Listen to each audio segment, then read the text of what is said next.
മഴക്കാലത്തിന് മുന്നോടിയായി വഴിയരികുകളിൽ കാഴ്ചമറച്ചും വാഹനങ്ങൾക്കും കാൽനടയാത്രക്കാർക്കും കടന്നുപോകാൻ ബുദ്ധിമുട്ടായി നിൽക്കുന്ന കാടുകളും ജീവവേലികളും വെട്ടിനീക്കുന്നതിന് രാജാക്കാട് ഗ്രാമപഞ്ചായത്ത് ഉത്തരവിട്ടിരുന്നു.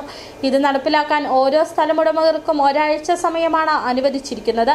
അതിനു മുമ്പ് സമയബന്ധിതമായി ഇവ നീക്കം ചെയ്തില്ല എങ്കിൽ നിയമ നടപടികൾ സ്വീകരിക്കുമെന്നും രാജാക്കാട് ഗ്രാമപഞ്ചായത്ത് പ്രസിഡന്റ് കിങ്ങിണി രാജേന്ദ്രൻ പറഞ്ഞു.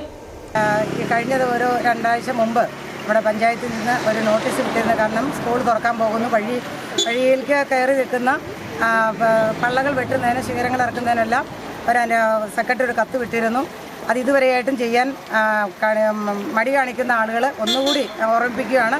ഒരാഴ്ചയേ ഉള്ളൂ നമ്മുടെ സ്കൂൾ തുറന്ന് കുട്ടികൾ എത്താൻ വേണ്ടി. അപ്പോൾ യാത്രാ സൗകര്യം മാറ്റുന്നതിന് വേണ്ടി റോഡിന് സൈഡിൽ കൂടി ഇട്ടിരിക്കുന്ന വിറകുകൾ കണ്ടു, വിറക് കൂട്ടിയിട്ടിരിക്കുന്നു. അതുപോലെ തന്നെ കൃഷികൾ നടത്തിയിരിക്കുന്നു, മണ്ണ് വെട്ടി മാറ്റി വെച്ചിരിക്കുന്നു. അതേപോലെ തന്നെ ചെമ്പരത്തിക്കമ്പ് ആണെങ്കിൽ പോലും, അതായത് വണ്ടികൾക്കും മനുഷ്യർക്കും നടന്നു പോകാൻ സൗകര്യപ്രദമായിട്ടുള്ള ഒരു വഴി ഒരുക്കി കൊടുക്കാൻ നമ്മൾ ഓരോരുത്തരും അതിനുള്ള ആ ദൗത്യം ഏറ്റെടുക്കണം. എൻ്റെ പ്രിയപ്പെട്ട സ്നേഹമുള്ള പ്രദേശവാസികളോട് പറയുകയാണ്. അപ്പോൾ ഇനിയും നിയമപരമായിട്ട് മുന്നോട്ട് കൊണ്ടുപോകാനുള്ള ഒരു അവസരം പഞ്ചായത്ത് സെക്രട്ടറിക്ക് അനുവദിച്ചു കൊടുക്കരുത്. കാരണം സെക്രട്ടറിയുടെ നിയമപരമായിട്ടുള്ള കാര്യങ്ങൾ നടത്തുമ്പോൾ നമുക്കത് മാറി നിൽക്കാനേ കഴിയുള്ളൂ. നമുക്ക് എല്ലാവർക്കും ഒറ്റക്കെട്ടായതുകൊണ്ട് നമ്മുടെ വഴികൾ സുഗമമായി സഞ്ചാരയോഗ്യമാക്കി തീർക്കാൻ എല്ലാവരും സഹായിക്കണം.